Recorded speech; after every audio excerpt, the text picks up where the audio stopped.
അളവിനാൽ നിങ്ങൾക്ക് അളന്നു കിട്ടും. ഒന്നുകൂടെ പറയാൻ, കൊടുപ്പീൻ എന്നാൽ നിങ്ങൾക്ക് കിട്ടും, അമർത്തി കുലുക്കി കവിയുന്നവർ നല്ല അളവ് നിങ്ങളുടെ മടിയിൽ തരും. നിങ്ങൾ അളക്കുന്ന അളവിനാൽ നിങ്ങൾക്കും അളന്നു കിട്ടും. നമുക്ക് പ്രാർത്ഥിക്കാം. സർവശക്തനായ ദൈവമേ, സ്വർഗീയ പിതാവേ, അവിടുത്തെ തിരുചരണങ്ങളിൽ അടിയങ്ങളായിരിക്കുന്നത് അവിടുത്തെ ദിവ്യവചനം ശുദ്ധിക്കുവാനാണ്. അത് ഞങ്ങളുടെ അന്തരംഗങ്ങളെ ശുദ്ധീകരിക്കുവാനും ഞങ്ങളുടെ ആത്മാക്കിന് നിത്യരക്ഷയുടെ അനുഭവത്തിലേക്ക് നിങ്ങളെ നയിക്കുവാനുമാകുന്നില്ല കർത്താവേ. കർത്താവെ, അവിടുന്ന് തരുന്നതല്ലാതെ ഒന്നും ഞങ്ങൾക്കില്ല കർത്താവേ. നിത്യജീവൻ നിന്നിലാകുന്നു കർത്താവേ. നീയാകുന്നു ഞങ്ങളുടെ രക്ഷകനും ഞങ്ങളുടെ ഉടയവനും ഞങ്ങളുടെ നല്ല ഇടയനും കർത്താവേ. ഞങ്ങൾ ഈ ലോകത്തായിരിക്കുന്നത് അവിടുത്തെ കൃപയാലും കരുണയാലുമാണ്. ഓരോ ദിവസവും ഓരോ നിമിഷവും ഞങ്ങൾ നയിക്കുന്നത് അവിടുത്തെ ശക്തി ഞങ്ങൾ അനുഭവിച്ചറിയുന്നതിനാലാണ് കർത്താവേ. അത് ഞങ്ങളെപ്പോഴും സ്മരിച്ച് ദൈവത്തെ മഹത്വീകരിപ്പാൻ, അവിടുത്തെ നാമമഹിമയ്ക്കായിട്ട് ഞങ്ങളുടെ ജീവിതമായിരിക്കാൻ ഞങ്ങൾക്ക് തരുന്ന കാലയളവ്, ഞങ്ങൾക്ക് തരുന്ന ജീവിതത്തിന്റെ ആ നിമിഷങ്ങളൊക്കെയും അവിടുത്തെ സന്നിധിയിൽ അർപ്പിച്ചുകൊണ്ട് ഞങ്ങൾ മുന്നോട്ട് പോകുവാൻ ഞങ്ങളെ ഇടയാക്കി തീർക്കണമേ. കേൾക്കുന്ന വചനങ്ങൾ അത് ഞങ്ങളുടെ ഹൃദയങ്ങളിലും ഞങ്ങളുടെ അന്തരങ്ങളിലും ക്രിയ ചെയ്യുവാൻ തക്കവണ്ണം ഇന്ന് നിങ്ങൾ ഈ വചനം കേട്ടിരിക്കുന്നാൽ നിങ്ങൾ ശുദ്ധിയുള്ളവരായി തീർന്നിരിക്കുന്നത് എന്നുള്ള അവിടുത്തെ വചനം കേട്ടുകൊണ്ട് ഞങ്ങൾ ഓരോരുത്തരും സമാധാനത്തിലും സന്തോഷത്തിലും ദൈവകൃപയും അനുഭവിച്ചു നിൽക്കാൻ തക്കവണ്ണം അടിയങ്ങളെ പ്രാപ്തമാക്കണമേ. അടിയങ്ങൾ പ്രാർത്ഥന കേട്ടതിനാൽ സ്തോത്രം. യേശുക്രിസ്തുവിന്റെ പരിശുദ്ധ നാമത്തിൽ തന്നെ ആമേൻ. ഹല്ലേലൂയ. ശരിക്കും കേൾക്കാമോ? കേൾക്കാം. ഞാന് ഈ സുവിശേഷം 4 സുവിശേഷത്തിന്റെ ഒരു ചെറിയ വിവരണം ചെറുതായിട്ടൊന്ന് പറയാം. എല്ലാവർക്കും അറിയുമെന്ന് എനിക്ക് തോന്നുന്നെങ്കിലും പറയുകയാണ്. മത്തായി യഹൂദന്മാർക്ക് വേണ്ടിയാണ് ആ സുവിശേഷം. മത്തായിയുടെ സുവിശേഷം എഴുതിയത് യഹൂദ ജനത്തിന് വേണ്ടിയാണ്. മർക്കോസ് റോമിലെ സഭയ്ക്ക് വേണ്ടി ഒരു സംക്ഷിപ്ത സുവിശേഷ ചരിത്രം എഴുതി, റോമിലെ സഭയ്ക്ക് വേണ്ടി. എന്നാൽ ലൂക്കോസ് വിജാതീയ ക്രൈസ്തവനായിരുന്നുവെങ്കിലും ആ ഏക യഹൂദേതര വേദപുസ്തക എഴുത്തുകാരൻ എന്ന നാമം ലൂക്കോസിന് പ്രാപിച്ചു. അദ്ദേഹം എഴുതിയ ജാതി സഭയ്ക്ക് ക്രിസ്ത്യാനിത്വത്തിന്റെ ആരംഭ ചരിത്ര രേഖ ആവശ്യമായിരുന്നതിനാൽ തെയോഫിലോസിന് എഴുതുവാൻ പരിശുദ്ധാത്മാവ് തന്നെ അദ്ദേഹത്തെ പ്രേരിപ്പിച്ചു. ലൂക്കോസ് നമുക്കറിയാം, നല്ല വിദ്യാഭ്യാസമുള്ളവനായിരുന്നു, കഴിവുറ്റ എഴുത്തുകാരനായിരുന്നു, നിരീക്ഷണ പാഠവുമുള്ള ഒരു ചരിത്രകാരനായിരുന്നു, ദൈവ വിശ്വാസിയായ വേദശാസ്ത്രജ്ഞനുമായിരുന്നു, കൂടാതെ ഒരു വൈദ്യനും. എന്നാൽ യോഹന്നാന്റെ സുവിശേഷത്തെ പറ്റി പറയുമ്പോൾ, വൃദ്ധനായ യോഹന്നാൻ എഫേസോസിൽ ആ സമയത്ത് പാർക്കുമ്പോൾ ഈ ആത്മീയ സുവിശേഷം എഴുതുവാൻ ഏഷ്യയിലെ മൂപ്പന്മാർ അദ്ദേഹത്തോട് ആവശ്യപ്പെടുകയുണ്ടായി. അതിന് കാരണമുണ്ട്. സെരിന്താസ് എന്നു പേരുള്ള ഒരു യഹൂദൻ യേശുവിന്റെ സ്വഭാവത്തെയും ആളത്വത്തെയും ദൈവത്വത്തെയും കുറിച്ച് പ്രേരിപ്പിച്ച വേദ വിപരീത ചിന്താഗതികളെ എതിർക്കുന്നതിനാണ് ഈ സുവിശേഷം എഴുതുന്നതിന് മൂപ്പന്മാർ യോഹന്നാനോട് ആവശ്യപ്പെട്ടത്. അങ്ങനെയാണ് ഒരു വിസ്തൃതമായ വിധത്തില് ആദിയിൽ നിന്ന് തുടങ്ങി അദ്ദേഹം യോഹന്നാന്റെ സുവിശേഷം എഴുതി ചെയ്തത്. അതായത് ഈ 4 സുവിശേഷങ്ങൾക്കും അതിൻ്റെതായ പ്രത്യേകതയുണ്ട്. ഇവിടെ നാം ഇന്ന് ചിന്തിക്കുന്നത് ലൂക്കോസിന്റെ വിശേഷത്തിൽ നിന്നാണ്. ഇത് ക്രിസ്തീയ നവീകരണവാദത്തിനായുള്ള ഒരു ആഹ്വാനമാണ് ലൂക്കോസിന്റെ സുവിശേഷത്തിലൂടെ നാം കേൾക്കുന്നത്. ഈ ഭാഗം മത്തായിയുടെ സുവിശേഷത്തിൽ 5 മുതൽ 7 വരെയുള്ള അധ്യായത്തിൽ പ്രതിപാദിച്ചിട്ടുള്ള യേശുവിന്റെ പ്രസിദ്ധമായ ഗിരിപ്രഭാഷണത്തിന്റെ ഭാഗമായി വിശുദ്ധ ലൂക്കോസ് രേഖപ്പെടുത്തിയിരിക്കുന്നതാണ്. നാം 27-ാമത്തെ വാക്യം മുതൽ 38-ാം വാക്യം വരെ നീളുന്ന ഒരു ഭാഗത്തെയാണ് നാം ഇന്ന് ധ്യാനിക്കാൻ തിരഞ്ഞെടുത്തിരിക്കുന്നത്. ഈ 12 വാക്യങ്ങളും മനുഷ്യ ബന്ധങ്ങളുടെ മേഖലകളിലായി ബന്ധപ്പെട്ടതാണ്. മനുഷ്യ ബന്ധങ്ങളുടെ മേഖലകളിലായി പ്രത്യേകിച്ച് മറ്റ് വ്യത്യസ്തരും നമ്മുടെ ജീവിതത്തില് നമ്മളുമായിട്ട് ഇടപെടുന്ന പല വ്യക്തി ജീവിതങ്ങളുണ്ടല്ലോ, ആ വ്യക്തി ജീവിതങ്ങളുമായിട്ട് ഇടപെടുവാൻ പ്രയാസമുള്ള വ്യക്തികളുണ്ട്. ഒരുപാട് വ്യക്തികൾ നമ്മുടെ ജീവിതമായിട്ട് ഇടപെടുവാൻ, മറ്റുള്ളവരുമായിട്ട് ഇടപെടുവാൻ പ്രയാസമുള്ള അനേക വ്യക്തികളുണ്ട്. അങ്ങനെയുള്ള വ്യക്തികളോട് ഒരു ക്രിസ്തീയ വ്യക്തി എങ്ങനെ ആയിരിക്കണം ഇടപെടേണ്ടത് എന്ന് ഇവിടെ നമ്മളെ പറഞ്ഞ് മനസ്സിലാക്കുകയാണ്. അത് നമ്മൾ ശ്രദ്ധിക്കേണ്ടത്, നമ്മൾ എപ്രകാരം നമ്മൾ ഒരു ക്രിസ്തീയ ജീവിതം നയിക്കുന്ന വ്യക്തിയെങ്കിൽ നമ്മുടെ ജീവിതം കൊണ്ട് അത് വെളിച്ചം പകരുവാനായിട്ട് ഉള്ളതാണ് എന്നുള്ള ആ സത്യം നമ്മൾ എപ്പോഴും നമ്മുടെ ഉള്ളങ്ങളിൽ ഗ്രഹിച്ചിരിക്കണം. നമ്മുടെ ഉള്ളങ്ങളിൽ തറവായിരിക്കണം. നമ്മൾ ആ ഒരു സ്ഥിതിയിൽ വേണം, ഞാൻ ഒരു ക്രിസ്തീയ വ്യക്തിയാണ്, ഞാൻ ക്രിസ്തുവിന്റെ ആത്മാവുള്ള ഒരു വ്യക്തിത്വമാണ് എന്ന് ഇപ്പോഴും നമ്മുടെ ഹൃദയങ്ങളിൽ ചിന്ത വരണം. നമ്മളൊരു ജാതീയ വ്യക്തികളെ പോലെ അല്ല ചിന്തിക്കേണ്ടത്. നമ്മൾ ഒരു ആത്മീയ വ്യക്തിയായിട്ട് ആണ് നമ്മളെ തന്നെ കരുതിക്കൊണ്ട് നമ്മൾ അതിനനുസരണമായിട്ട് നമ്മുടെ ജീവിതത്തെ ഒരുക്കണം. അതിനെ സ്നേഹത്തിന്റെ വ്യവഹാരം അഥവാ പ്രതികരണം, സ്നേഹത്തിന്റെ വ്യവഹാരം അല്ലെങ്കിൽ പ്രതികരണം, അല്ലെങ്കിൽ ക്രിസ്ത്യൻ ദയ എന്ന് വിളിക്കും. കാരണം നമ്മൾ അങ്ങനെയുള്ള ഒരു പ്രതികരണം, കഴിഞ്ഞ ദിവസം നിങ്ങളൊരു അച്ഛൻ പ്രസംഗിച്ചു, അദ്ദേഹം പറഞ്ഞ പ്രതികരണത്തെ പറ്റി. എന്റെ വ്യവഹാരം അല്ലെങ്കിൽ എന്റെ ഒരു പ്രതികരണം എങ്ങനെയായിരിക്കും, ഒരു ക്രിസ്തീയ വ്യക്തി എങ്ങനെയായിരിക്കും ഒരു മറ്റു വ്യക്തിയോട് ഇടപെടേണ്ടത്, അദ്ദേഹത്തിന്റെ പ്രതികരണം എങ്ങനെയായിരിക്കണം, നമ്മളെ ദുഷിക്കുന്നവരോട് നാം ദൂഷ്യം പറയുകയല്ല എന്നുള്ള അതാണ്. അത് ഈ ലൂക്കോസിന്റെ വിശേഷം നമ്മൾ വായിക്കാം. നമ്മൾ ആ 5 കൽപ്പനകൾ ഇതിൽ കൂടെ നമ്മൾ കേൾക്കുന്നുണ്ട്, നമ്മൾ എങ്ങനെ ആയിരിക്കണം എന്നുള്ളത്. ഒന്നാമത് 27-ാമത്തെ വാക്യം ഒന്ന് വായിച്ചു നോക്കിയാല്, ആരെങ്കിലും വായിക്കാമോ? അതോ ഞാൻ വായിക്കണം? എന്നാൽ കേൾക്കുന്നവരായ നിങ്ങളോട് ഞാൻ പറയുന്നത്, നിങ്ങളുടെ ശത്രുക്കളെ സ്നേഹിപ്പീൻ, നിങ്ങളെ പകയ്ക്കുന്നവർക്ക് ഗുണം ചെയ്യുവീൻ. നിങ്ങളെ ഇവിടെ അതാണ് ഒന്നാമത്തെ വാക്യം നോക്ക്. ഒന്നാമത്തേത് ഓരോ വാക്യങ്ങളിലും വളരെ സ്പഷ്ടമായിട്ട് പറയും, നിങ്ങളുടെ ശത്രുക്കളെ സ്നേഹിക്കുക. ആദ്യം 27-ാമത്തെ വാക്യത്തിൽ 2 കാര്യങ്ങൾ പറയുന്നുണ്ട്. ഒന്ന്, നിങ്ങളുടെ ശത്രുക്കളെ സ്നേഹിക്കുക. നാം ഒന്ന് ചിന്തിക്കുക, ഞാൻ ഒരു ക്രിസ്തീയ വ്യക്തിയാണ് എങ്കിൽ ഞാൻ ശത്രുവിനെ എങ്ങനെ സ്നേഹിക്കുന്നു? കർത്താവ് യേശു ക്രിസ്തു ക്രൂശിലൂടെ കാട്ടിത്തന്നു. ഇതാണ് ആ കാഴ്ചപ്പാട് നമ്മൾക്കുണ്ടായിരിക്കണം. ക്രൂശിലൂടെ കാട്ടിത്തന്നത് എന്താണ്? എങ്ങനെയാണ് ശത്രുവിനോട് കർത്താവ് ഇടപെട്ടത്? തനിക്കെതിരായി പ്രവർത്തിച്ച വ്യക്തികളോട് എങ്ങനെയാണ് ഇടപെട്ടത്? ആ ഇടപെടൽ എൻ്റെ നിത്യ ജീവിതത്തിൽ ഉണ്ടോ എന്ന്. എൻ്റെ ശത്രു ആരാണ്? അത് ഓരോ വ്യക്തികളും അവരെ തന്നെ നോക്കുമ്പോൾ അറിയാം ശത്രുത വെച്ചു പുലർത്തുന്ന വ്യക്തി ജീവിതങ്ങൾ ആരാണ് എന്ന്. അങ്ങനെയുള്ള വ്യക്തികളോട് എൻ്റെ ഇടപെടൽ എങ്ങനെയായിരിക്കണം? അത് കർത്താവ് പഠിപ്പിച്ചത് എന്താണ്? നിങ്ങൾ നിങ്ങളുടെ ശത്രുക്കളെ സ്നേഹിക്കുക, അത് അനിവാര്യമാണ്. അതാണ് ദൈവത്തിന്റെ സ്നേഹത്തെ അവിടെ വെളിവാക്കപ്പെടുന്നത്. എൻ്റെ ഉള്ളങ്ങളിൽ ക്രിസ്തുവിന്റെ സ്നേഹമുണ്ടെങ്കിൽ, എൻ്റെ ദൈവത്തിന്റെ സ്നേഹം, എൻ്റെ ദൈവത്തിന്റെ ആത്മാവിന്റെ ഉള്ളങ്ങളിൽ ഉണ്ടെങ്കിൽ ഞാൻ എപ്രകാരം ആയിരിക്കണം എൻ്റെ ആ പ്രതികരണം? അതാണ് വളരെ സ്പർശനാത്മകമായിട്ട് നമ്മൾ ചെയ്യേണ്ടത്. ഞാൻ മറ്റുള്ളവരെ സ്നേഹിപ്പാൻ തക്കവണ്ണമുള്ള സഹിഷ്ണുത, ആ സഹനശീലത നമ്മുടെ ഉള്ളങ്ങളിൽ ഉണ്ടായിരിക്കണം. ആ സഹോദരി പ്രാർത്ഥിക്കുകയുള്ള അത് പറയുകയും ചെയ്തു, ഞാൻ ശത്രുക്കളെ സ്നേഹിപ്പാൻ തക്കവണ്ണം എന്റെ ദൈവമേ എനിക്ക് കരുണ ചെയ്യണമേ എന്ന്. ആ പ്രാർത്ഥനയിൽ കൂടി അദ്ദേഹം ദാസി പറയുകയുണ്ടായി.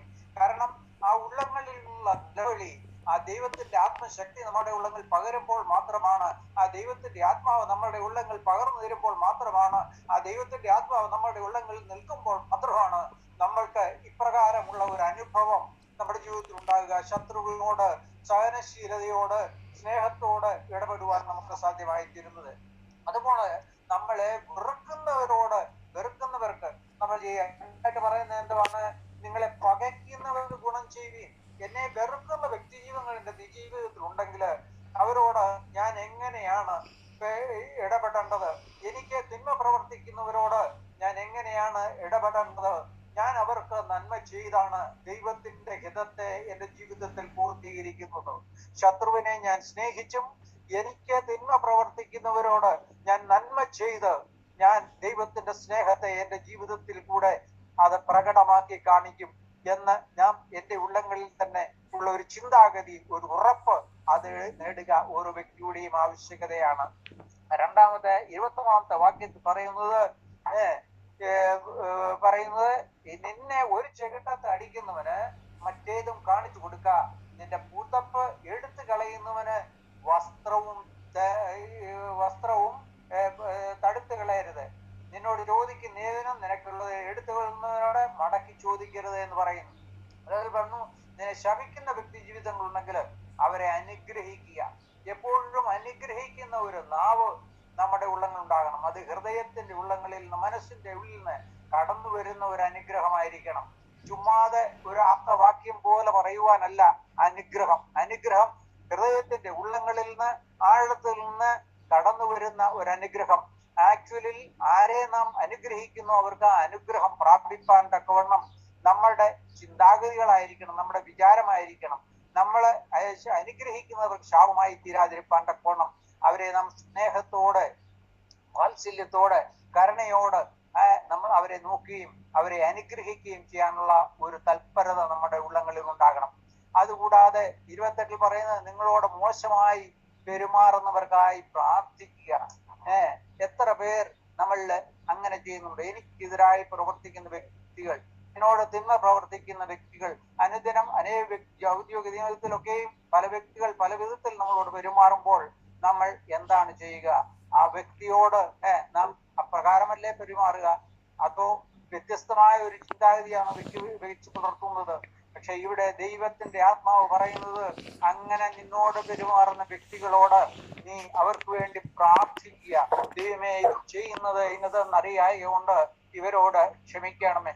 സ്തേഫാനോസിനെ കല്ലെറിഞ്ഞപ്പോൾ അദ്ദേഹം പ്രാർത്ഥിച്ചതാണ്, കർത്താവേ, ഇവരോട് നീ ക്ഷമിക്കണമേ. കല്ലിന്റെ ഏറെ കൊണ്ട് പകരുന്ന ഒരു വ്യക്തിത്വം എപ്രകാരം പ്രതികരിച്ചു, എപ്രകാരമുള്ള ഒരു പ്രതികരണമാണ് വ്യക്തിയിൽ നിന്നുണ്ടായത് എന്ന് അവിടെ നമ്മൾക്ക് കാണുവാൻ സാധിക്കും. എന്റെ നിജ ജീവിതത്തിൽ ഇപ്രകാരം ഞാൻ ആയിരിക്കുന്നുവോ? എന്നോട് മോശമായിട്ട് ഇത്രയും നാൾ പെരുമാറിയിട്ടുള്ള വ്യക്തികളോടൊക്കെ ഞാൻ എപ്രകാരമാണ് പ്രതികരിച്ചത്? ഈ ആത്മാവിന്റെ ഉള്ളങ്ങളിലുണ്ടോ? ഈ കർത്താവിന്റെ ആത്മാവിലാണോ ഞാൻ പ്രതികരിച്ചത്? ആത്മാവിന്റെ ഉള്ളങ്ങളിൽ ഉണ്ടെങ്കിൽ ഒരിക്കലും തിന്മയായിട്ട് ഞാൻ പ്രതികരിക്കുകയില്ല. പക്ഷെ ആ വ്യക്തികൾക്ക് വേണ്ടി ഞാൻ എപ്പോഴും നിരന്തരം പ്രാർത്ഥിക്കും, ആത്മാവിൽ നുറുങ്ങി പ്രാർത്ഥിക്കും. ദൈവമേ, ഈ വ്യക്തിയെ ഹല്ലേലൂയ നീ രൂപാന്തരപ്പെടുത്തണമേ, ഈ വ്യക്തിയുടെ ഉള്ളങ്ങളിൽ ഒരു വ്യതിയാനം വരുത്തണമേ. അങ്ങനെ ഉള്ള ഒരു ചിന്താഗതി, അങ്ങനെയുള്ള ഒരു വിചാരം നമ്മുടെ ഉള്ളങ്ങളിൽ എപ്പോഴും ആകും. കർത്താവിന്റെ ആത്മാവ് ഒരിക്കലും തിന്മയ്ക്കായിട്ടല്ല പറയുന്നത്, നന്മയ്ക്കായിട്ടാണ്. ഏതാണ് കർത്താവ് പറഞ്ഞത്? ഞാൻ സേവിക്കപ്പെടുവാനല്ല, സേവിക്കുവാനാണ് കടന്നു വന്നത്. ലോകത്തെ രക്ഷിപ്പാനാണ് കടന്നു വന്നത്, ലോകത്തെ ശിക്ഷിക്കുവാനല്ല. ആ കർത്താവിന്റെ മക്കളായ നാം ഓരോരുത്തരും എപ്രകാരം നമ്മുടെ ജീവിതത്തിന് രൂപാന്തരം വരുത്തണം, നമ്മുടെ അന്തരംഗങ്ങൾക്ക് രൂപാന്തരം വരുത്തണം, നമ്മുടെ ജീവിതത്തിന് രൂപാന്തരം വരുത്തണം, നമ്മുടെ ഹൃദയത്തിന് രൂപാന്തരം വരുത്തണം എന്ന് നാം തന്നെ ശ്രദ്ധിക്കുക. പരീശന്മാരോട് കർത്താവ് പറയുന്നുണ്ട്, ഹല്ലേലൂയ, സ്തോത്രം. സുവിശേഷത്തില് പറയുന്നുണ്ട്, 11:40 പറയുന്നുണ്ട്, നിങ്ങളുടെ ഉള്ളം ശുദ്ധീകരിക്കുകയും നിങ്ങളെ ആ ഹൃദയത്തെ ഒന്ന് ശുദ്ധീകരിച്ചെടുക്കുക. നിങ്ങൾ ദുഷ്പ്രവർത്തനങ്ങൾ ചെയ്യുന്നവരായിട്ടല്ല, അല്ല കിണ്ടികിണ്ണങ്ങളുടെ വെളിഭാഗം നിങ്ങൾ ശോഭ ചെയ്ത് വെക്കുന്നു, ഉള്ളങ്ങളിലോ അഴുക്ക് നിറഞ്ഞിരിക്കുകയാണ്. ആ അഴുക്കിനെ നീ ഒന്ന് ശുദ്ധീകരിക്കുക, എങ്കിൽ മാത്രമേ അവിടെ ദൈവത്തിന്റെ വാസം നിങ്ങളുടെ ഉള്ളങ്ങളിൽ ഉണ്ടാകുകയുള്ളൂ എന്ന് ഇന്ന് നാം ഓരോരുത്തരും ചിന്തിക്കേണ്ടത്. എന്റെ ഉള്ളങ്ങളിൽ ക്രിസ്തുവിന്റെ ആത്മാവ് അല്ലിയ നിലനിൽക്കുന്നെങ്കിൽ ഞാൻ എന്റെ ജീവിതം കൊണ്ട് എന്താണ് പ്രവർത്തിക്കുന്നത്? എന്റെ പെരുമാറ്റം എപ്രകാരമാണ്? എന്റെ ജീവിതത്തിൽ ഞാൻ എല്ലാ വ്യക്തികളോട് എപ്രകാരം പെരുമാറി എന്നും ചിന്തിക്കുക. സ്വന്തം ഭർത്താവിനോട് ഞാൻ എപ്രകാരം പെരുമാറി? എന്റെ മക്കളോടും എന്റെ മരുമക്കളോടും ഞാൻ എങ്ങനെ പെരുമാറി? എന്റെ ജീവിതത്തിന്റെ നിലനിൽപ്പിൽ ഞാൻ എന്റെ സഹോദരങ്ങളോടും സഹോദരികളോടും എങ്ങനെ പെരുമാറി എന്നൊന്ന് ചിന്തിക്കുക. ഹല്ലേലൂയ, സ്തോത്രം ചെയ്യുന്നു. ഞങ്ങൾ അടുത്ത കാലത്ത് ഒരു സഹോദരിയുടെ വീട്ടിൽ ചെന്നപ്പോൾ ഞങ്ങൾ അവന്റെ ഒന്ന് കാണാമെന്ന്, വർഷങ്ങൾക്ക് ശേഷം ഒന്ന് കാണാമെന്ന് വിചാരിച്ച് കയറി ചെന്നപ്പോൾ ഞങ്ങൾ കേട്ട ഒരു കാര്യം, അവരുടെ പെരുമാറ്റത്തില് ഞങ്ങൾ അറിഞ്ഞ എന്താണെന്ന് പറയാവോ? അവരുടെ സഹോദരൻ, ഏകമാത്ര സഹോദരൻ, അവരെ പറ്റിയാണ്. ഞങ്ങൾ കേൾക്കാൻ ചെയ്തതല്ല, ഞങ്ങൾ ചോദിച്ചില്ല. എങ്ങനെയുണ്ട് അമ്മാമ എന്ന് ചോദിച്ചപ്പോൾ പറഞ്ഞു, എന്റെ സഹോദരൻ എനിക്ക് എന്റെ വീതം തന്നില്ല, എനിക്ക് അവനെ കണ്ടുകൂടാ, അവന്റെ വീടിനെ പറ്റി ചിന്തിക്കേണ്ട കാര്യമില്ല, അറിയേണ്ട കാര്യമില്ല എന്ന് ഒരു അധ്യാപികയായ ഒരു സ്ത്രീയാണ് പറഞ്ഞത്. കാരണം ഇങ്ങനെയുള്ള ചിന്താഗതി വെച്ച് പുലർത്തുന്ന അനേകായിരങ്ങളുണ്ട്. ഈ ലോകത്തിന്റെ ഭൗതിക നന്മ പ്രാപിക്കാനായിട്ട് ഭൗതിക ജീവിത ചിന്താഗതികൾക്ക് വേണ്ടി തന്നെ ഹല്യ നശിപ്പിച്ചു കളയുന്ന വ്യക്തി ജീവിതങ്ങളുണ്ട്. നമ്മുടെ പെരുമാറ്റം നല്ലതായിരിക്കണം. നമ്മുടെ ജീവിതത്തിന്റെ ഓരോ തുറകളിലും നാം അത് അപ്രകാരമായിരിക്കാൻ ശ്രമിക്കുമ്പോഴാണ് ക്രിസ്തു എന്റെ ഉള്ളങ്ങളിൽ വസിക്കുന്നു എന്ന് എനിക്ക് പറയുവാൻ സാധിക്കുന്നു. ഹല്യ 30-ാമത്തെ വാക്യത്തിൽ പറയുന്നത്, ഹല്യ നിന്നോട് ചോദിക്കുന്ന ഏവനും കൊടുക്കുക, നിനക്കുള്ളത് എടുക്കുന്നതിനോട് മടക്കി ചോദിക്കരുത്. ഇത് എത്ര പേർക്ക് ചെയ്യുവാൻ സാധിക്കും? നാം സ്വരുക്കൂട്ടി വെക്കുകയാണ്. നാം അനുദിനം അനുനിമിഷം നേടുന്നതിൽ മാത്രം ചിന്തിച്ച് ആകുല ചിന്തയിൽപ്പെട്ട ജീവിതം നയിക്കുകയാണ്. ജഡത്തിന്റെ സുഖഭോഗ ഇച്ഛകളെ പറ്റി മാത്രം ചിന്തിച്ച് ജീവിക്കുന്ന വ്യക്തി ജീവിതങ്ങളാണ്. എത്ര കരുതാം, എത്ര നേടാം എന്നുള്ള ചിന്ത, നാളത്തെ ദിവസം എനിക്കുള്ളതാണോ എന്ന് പോലും അറിയാതെ ഹല്ലേലൂയ ഉള്ള നെട്ടോട്ടമാണ്. ആ ഇടത്ത് ദൈവത്തിന്റെ ആത്മാവ് പറയുന്നത്, നീ നിന്റെ കയ്യിലുള്ളതൊക്കെയും നൽകുക. ധനവാനായ യൗവനക്കാരൻ യേശുവിന്റെ അടുക്കൽ വന്നപ്പോൾ ചോദിച്ചു നിത്യജീവന്റെ ആവശ്യം. അത് യേശു പറഞ്ഞു, നിനക്കുള്ളതെല്ലാം വിറ്റിട്ട് എന്നെ അനുഗമിക്കുക എന്ന് പറഞ്ഞപ്പോൾ അവൻ തിരിച്ചുപോയി. എവിടെയാണ് കർത്താവ് പറഞ്ഞത് ധനവാൻ സ്വർഗത്തിൽ കടക്കുന്നത് കഠിനമത്രേ. എങ്കിൽ നമുക്ക് ഇന്നുള്ളത് ഈ ഭൗതികമായ നന്മകളെ മറ്റുള്ളവരിലേക്ക് ആത്മാർത്ഥതയോട്, നന്മയോട്, നല്ല ചിന്തയോട് കൊടുക്കുവാൻ സാധിക്കുമോ? ഇന്ന് നമ്മൾ ഫിലിപ്പിയ ലേഖനത്തിൽ പൗലോസ് അപ്പോസ്തലൻ പറയുന്നത് നമ്മൾ കേട്ടു. ഹല്ലേലൂയ, നിങ്ങൾ നൽകി, നിങ്ങളുടെ ആ സന്മനസ്സിനായിട്ട് ഞാൻ ദൈവത്തെ സ്തുതിക്കുന്നു. നൽകുന്നത് കൊണ്ട് നിനക്ക് കുറവുണ്ടാകുകയില്ല. ഹല്ലേലൂയ, മറ്റുള്ളവരെ സഹായിപ്പാൻ തക്കവണ്ണം, യഥോചിതം സഹായിപ്പാൻ തക്കവണ്ണം, ആവശ്യക്കാരെ അറിഞ്ഞ് സഹായിപ്പാൻ തക്കവണ്ണം നമ്മൾക്ക് ദൈവവചനം പ്രചോദനം നൽകുകയാണ്. ഈ 5 വാക്കുകളിലൂടെ നാം ചെയ്യേണ്ട ആ യേശുവിന്റെ കൽപ്പനകളാണ്. എന്റെ വാക്കുകളല്ല ഇത്, യേശു പറഞ്ഞതാണ്. നിന്റെ ശത്രുക്കളെ സ്നേഹിക്കുക, വെറുക്കുന്നവർക്ക് നന്മ ചെയ്യുക, ശപിക്കുന്നവരെ അനുഗ്രഹിക്കുക, മോശമായി പെരുമാറുന്നവർക്ക് വേണ്ടി പ്രാർത്ഥിക്കുക, നിങ്ങളോട് ചോദിക്കുന്ന എല്ലാവർക്കും നൽകുക. അങ്ങനെ 31-ാം വാക്യത്തിലെ സുവർണ നിയമം യേശു പഠിപ്പിച്ചു. മനുഷ്യർ നിങ്ങൾക്ക് ചെയ്യണമെന്ന് നിങ്ങൾ ഇച്ഛിക്കുന്നത് പോലെ തന്നെ അവർക്കും ചെയ്യുവിൻ. ഈ 5 കാര്യങ്ങളെ പറഞ്ഞിട്ട് യേശു പറയുന്നത് എന്താണ്? മനുഷ്യർ നിങ്ങൾക്ക് ചെയ്യണമെന്ന് നിങ്ങൾ ഇച്ഛിക്കുന്നത് പോലെ തന്നെ അവർക്കും ചെയ്യുവിൻ. എത്ര സരളമായിട്ട് കർത്താവ് പറഞ്ഞു. നിന്റെ ഉള്ളങ്ങളിൽ എന്ത് മറ്റുള്ളവർ എനിക്ക് വേണ്ടി ചെയ്യണം? എന്നോട് മറ്റുള്ളവർ സമാധാനമായിരിക്കണമോ? മറ്റുള്ളവർ എന്നോട് വലിയ സ്നേഹത്തോട് ഇടപെടണമോ? മറ്റുള്ളവർ എനിക്ക് നന്മകൾ ചെയ്യണമോ? മറ്റുള്ളവർ എന്നെ എങ്ങനെ വീക്ഷിക്കണം? ഇങ്ങനെയുള്ള ചിന്താഗതികൾ എൻ്റെ ഉള്ളങ്ങളിൽ ഉണ്ടെങ്കിൽ ആ ചിന്തകൾ അത് എൻ്റെ ജീവിതത്തിൽ എങ്ങനെ ഞാൻ ആഗ്രഹിക്കുന്നു അപ്രകാരം മറ്റൊരു വ്യക്തിക്ക്, വേറൊരു വ്യക്തിക്ക് നീ ചെയ്യുവാൻ നീ ബാധ്യസ്ഥനല്ലേ എന്നാണ് കർത്താവ് ചോദിക്കുന്നത്. അത് എന്തുകൊണ്ടെന്നാൽ നാം ഒന്ന് നോക്കണം, ഓരോ സൃഷ്ടിയും ഓരോ വ്യക്തിത്വവും ദൈവത്താൽ സൃഷ്ടിക്കപ്പെട്ടതാണ്. എല്ലാവരും ദൈവത്തിൻ്റെതാണ്. ഭൂമിയും അതിലുള്ളത് സർവ്വതും ദൈവത്തിൻ്റെതെങ്കിൽ ആ ദൈവത്തിന്റെ മകനായ ഞാൻ, ആ ദൈവത്തിന്റെ ആത്മാവ് നിറഞ്ഞ ഞാൻ എപ്രകാരം ആ വ്യക്തി ജീവിതങ്ങളെ നോക്കണം? കർത്താവ് എപ്രകാരം മറ്റുള്ളവരെ നോക്കിയോ, എപ്രകാരം എന്നെ നോക്കിയോ, എപ്രകാരം നിങ്ങളെ ഓരോരുത്തരെയും നോക്കുന്നുവോ അപ്രകാരം ഒരു നോട്ടം, അപ്രകാരമുള്ള ഒരു ജീവിതത്തിന്റെ ചര്യ നമ്മുടെ ജീവിതത്തിൽ ഉൾക്കൊള്ളേണ്ടത് ആവശ്യമാണ്.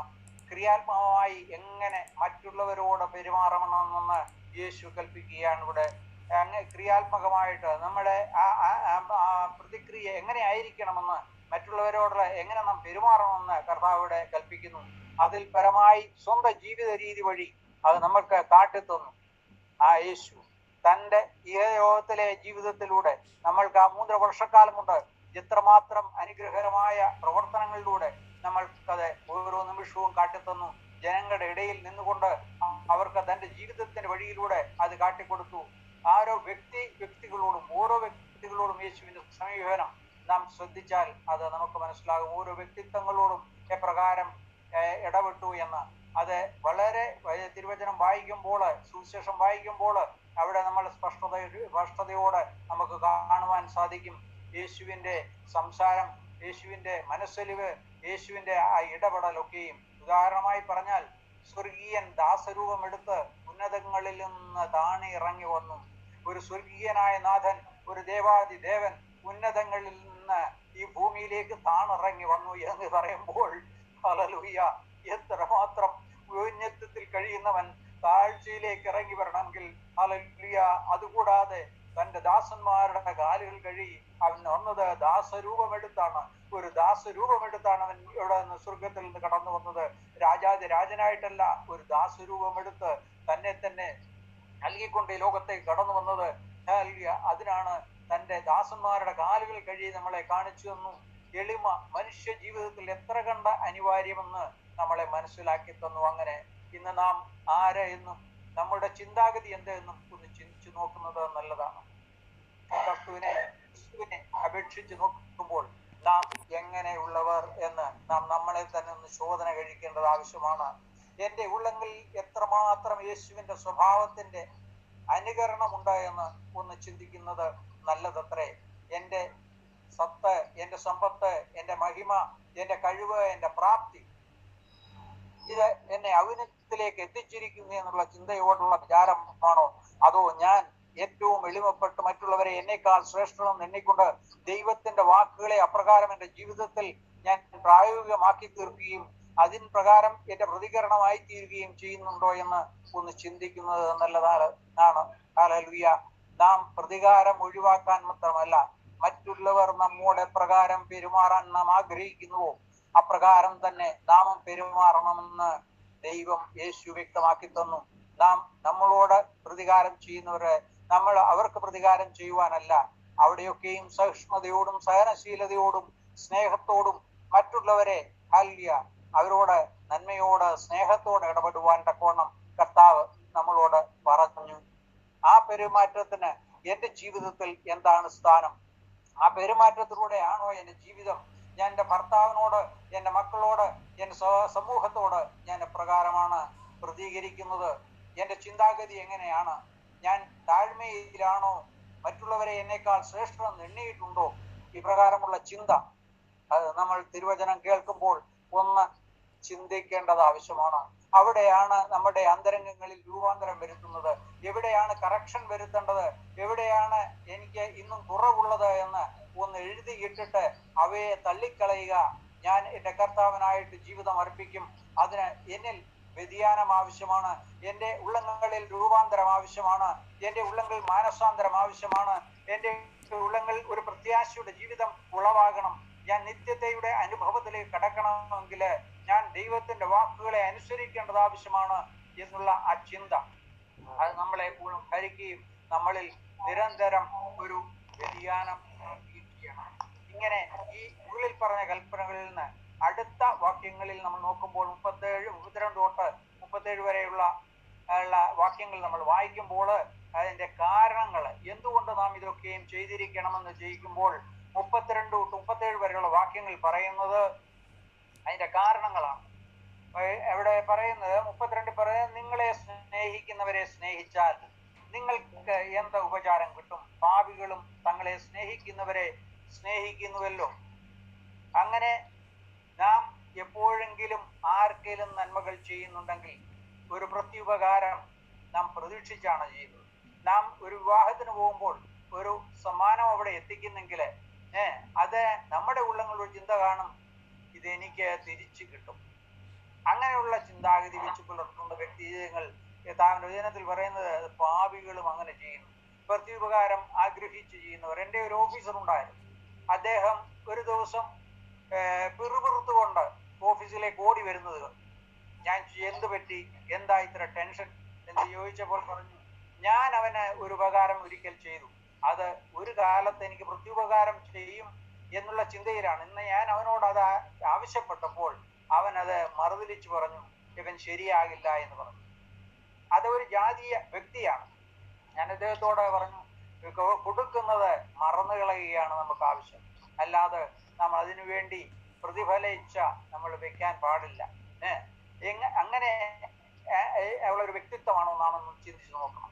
അതുകൊണ്ട് നമ്മളുള്ള പ്രതിഫലം നമുക്ക് നമ്മുടെ പ്രാപ്തിക്കനുസരിച്ച് നാം പ്രതിഫലം ഇച്ഛിക്കാതെ, നാം നമ്മുടെ പ്രാപ്തിക്കനുസരിച്ച് പ്രതിഫലം ഇച്ഛിക്കാതെ മറ്റുള്ള അർഹതപ്പെട്ട വ്യക്തികൾക്ക് സഹായം ചെയ്യുവാൻ ഒരു ക്രിസ്തീയ വ്യക്തി എപ്പോഴും തയ്യാറുള്ളവനായിരിക്കണം. നമ്മൾ അതിനെപ്പറ്റി മറന്നു കളയണം. എൻ്റെ ജീവിതത്തിലൊക്കെയും പല ആവർത്തി ഇങ്ങനെ ഉണ്ടായിട്ടുണ്ട്. ഞാൻ കൊടുക്കുന്നതിനെ പറ്റി പിന്നെ ഓർക്കാറില്ല, അത് ഞാൻ മറന്നു കളയും. ഇത് നമ്മുടെ ജീവിതത്തിൽ ദൈവീയ വചനം നൽകുന്ന വലിയൊരു അനുഗ്രഹമാണ്. നമ്മൾ നേടിയതെല്ലാം നമ്മൾ ഒന്നും കൊണ്ടുവന്നില്ല, നാം ഒന്നും കൊണ്ടുപോകുകയുമില്ല. പിന്നെ എൻ്റെ കയ്യിൽ തന്നിരിക്കുന്നതെല്ലാം ദൈവം തന്നതാകും. ദാവീദ് പോലും പറയുന്ന, ദൈവമേ നീ തരാതെ ഒന്നും എൻ്റെ കൈവശമില്ല. എങ്കിൽ ഇന്ന് എൻ്റെ കയ്യിലുള്ളത് ഞാൻ മറ്റുള്ളവർ കൂടെ പകർന്നു കൊടുക്കുവാൻ തക്കവണ്ണം, അത് സന്തോഷത്തോടെ ആനന്ദത്തോടെ കൊടുക്കുവാൻ തക്കവണ്ണം, മറ്റുള്ളവരുടെ കണ്ണുനീരിനെ ഒന്ന് തുടയ്ക്കുവാൻ തക്കവണ്ണം എന്നെ ദൈവമേ ഇടയാക്കി തീർക്കണമേ എന്ന് പറയുവാൻ സാധ്യമായി തീരുമോ? നാം കെട്ടി വെച്ചിരിക്കുന്നത്, എനിക്ക് എത്ര അപ്പത്തിന്റെ ആവശ്യമുണ്ട്, ഒരു അപ്പത്തിന്റെ ആവശ്യമുണ്ട്, രണ്ട് എൻ്റെ കയ്യിൽ ഉണ്ടെങ്കിൽ ഒന്ന് എനിക്ക് കൊടുത്തുകൂടെ എന്നുള്ള ഒരു ചിന്ത എൻ്റെ ഉള്ളങ്ങളിൽ വരികയും അതിനുള്ള ആളിനെ കണ്ടാൽ ആ വ്യക്തിക്ക് നൽകുവാൻ തക്കവണ്ണം നാം ആഗ്രഹിക്കുകയും ചെയ്താൽ ദൈവത്തിന്റെ ആത്മാവിന്റെ ഉള്ളങ്ങളിൽ പരിവർത്തിക്കുന്നു, എൻ്റെ ഉള്ളങ്ങളിൽ നിലനിൽക്കുന്നു എന്ന് എനിക്ക് പറയുവാൻ സാധിക്കും. 35-ാം വാക്യത്തിലേക്ക് വരുമ്പോൾ, മടക്കി നിങ്ങളോ ശത്രുക്കളെ സ്നേഹിപ്പീൻ, നിങ്ങളോ ശത്രുക്കളെ സ്നേഹിപ്പീൻ, അവർക്ക് നന്മ ചെയ്യുവീൻ, ഒന്നും പകരം ഇച്ഛിക്കാതെ കടം കൊടുപ്പീൻ, എന്നാൽ നിങ്ങളുടെ പ്രതിഫലം വളരെയാകും, നിങ്ങൾ അത്യുന്നതന്റെ മക്കൾ ആകും, അവർ നന്ദി കെട്ടവരും ദുഷ്ടന്മാരോടും ദയാലുവായിരിക്കുന്നുവല്ലോ. നമുക്കുള്ള ഏറ്റവും വലിയ ഒരു അനുഗ്രഹം അതാണ്. രണ്ടാമത്തെ വാക്യത്തിൽ പറയുന്നത്, നിങ്ങൾ ദൈവത്തിൽ നിന്ന് ഒരു വലിയ പ്രതിഫലം നേടുമെന്ന് 35-ാം വാക്യത്തിൽ പറയുന്നുണ്ട്. എന്താണ്? നമ്മള് അനുഗ്രഹത്തോടെ, നമ്മൾ സന്തോഷത്തോടെ, നമ്മൾ വലിയ യാതൊരു കണ്ടീഷനും ഇല്ലാതെ മറ്റുള്ളവരെ സഹായിക്കുമ്പോൾ, മറ്റുള്ളവരുടെ കണ്ണുനീരുകളെ ഒപ്പുമ്പോൾ നമ്മൾക്ക് കിട്ടുന്ന പ്രതിഫലം അത് ദൈവത്തിൽ നിന്നുള്ള പ്രതിഫലമാണ്. മനുഷ്യനിൽ നിന്ന് പ്രതിഫലം ഇച്ഛിക്കുവാനല്ല, കർത്താവിൽ നിന്ന് നാം അറിയാതെ നമുക്ക് വേണ്ടി സ്വരുക്കൂട്ടുന്ന ഒരു ദൈവം സ്വർഗത്തിലുണ്ട്. അതാണ് ദൈവത്തിന്റെ വചനം തന്നെ പറയും. മലാഖിയുടെ പുസ്തകത്തിൽ പറയുന്നുണ്ട്, അവർ എൻ്റെ നിക്ഷേപങ്ങളാണ്, അവർ കടന്നു വരുമ്പോൾ ഞാൻ അവർക്ക് വേണ്ടി ഒരുക്കിയിട്ടുള്ള ചില കാര്യങ്ങളുണ്ട് എന്ന് മലാഖിയുടെ പുസ്തകം 3-ാം അധ്യായത്തിലൂടെയിലേക്ക് വരുമ്പോൾ നമുക്കത് വായിച്ച് മനസ്സിലാക്കാൻ കഴിയും. രണ്ടാമതായിട്ട് നമ്മളെ ഒരു ദൈവ മക്കളായിട്ട് നമ്മൾ തെളിയപ്പെടും മറ്റുള്ളവരുടെ മുൻപിൽ. അത് നമ്മൾക്ക് പറയേണ്ട ആവശ്യമില്ല. ആ കൊടുക്കുന്ന വ്യക്തി അല്ലെങ്കിൽ പ്രാപിക്കുന്ന വ്യക്തി അവന്റെ ഉള്ളങ്ങളിൽ ഒരു ആശ്വാസം കണ്ടെത്തുമ്പോൾ പറയും, അല്ലയോ ദൈവത്താൽ അനുഗ്രഹിക്കപ്പെട്ട വ്യക്തിയാണ്, എന്റെ കണ്ണുനീർ തുടയ്ക്കുവാൻ തക്കവണ്ണം, എന്റെ പ്രയാസത്തിലും എന്റെ ക്ലേശത്തിലും എന്റെ കഷ്ടതയിലും എന്നെ വന്ന് സഹായിപ്പാൻ തക്കവണ്ണം ഒരു ദൈവീയ പൈതലിനെ എൻ്റെ അടുത്തേക്ക് ദൈവം അയച്ചു. അവിടെ ദൈവത്തിന് മഹത്വം കൊടുക്കുകയും നമ്മളുടെ ജീവിതത്തെ അത് ദൈവീയമായിട്ട് ആ വ്യക്തി കാണുവാനും സാധ്യമായി വരും. അങ്ങനെ നമ്മുടെ ജീവിതം കൊണ്ട് നമ്മൾ നൽകപ്പെടുമ്പോൾ, അല്ല നമ്മുടെ ജീവിതം കൊണ്ട് നമ്മളാൽ കഴിയുന്നതൊക്കെയും ചെയ്യുമ്പോൾ, നമ്മുടെ ജീവിതം കൊണ്ട് ദൈവത്തിന്റെ ഹിതത്തിനനുസൃതമായിട്ട് അത് നമ്മൾ യൂസ് ചെയ്യുമ്പോൾ അവിടെ നാം ദൈവത്തിന്റെ അനുഗ്രഹത്തെ പ്രാപിക്കും. ദൈവ മക്കളെന്ന് നമ്മൾക്ക് പേരാകും. അതുപോലൊക്കെ തന്നെ അടുത്ത വാക്യത്തിൽ പറയുന്നത്, 37-ൽ പറയുന്നത്,